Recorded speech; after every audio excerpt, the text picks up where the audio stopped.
China could be considering dropping its longtime ban on video game consoles like the Wii, Xbox, and PlayStation. The government there implemented that ban in 2000, voicing concerns that video games could corrupt Chinese children.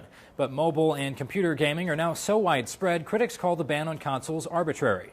News that the ban might be lifted comes from China Daily. An anonymous Communist Party official tells the paper, "We're reviewing the policy and have conducted some surveys and held discussions with other ministries on the possibility of opening up the game console market." As the world's second largest economy, China holds enormous potential as a new market for the likes of Nintendo, Sony, and Microsoft.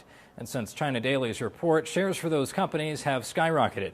Though CNBC's Julia Boorstin says some factors could tamp down the effects of a new Far East console market. We have to remember that mobile and social games are not banned. So if you can play those games for free or for next to nothing, are people going to really want to go out and invest in a console? The ban is not very much enforced, so these have been smuggled in the past. Granted, a different party official from China told Reuters the government has not considered lifting its console ban.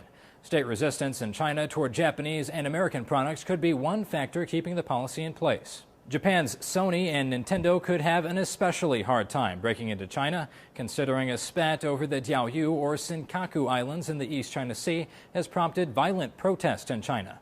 Demonstrators even smashed windows at locations for Toyota and other Japanese companies.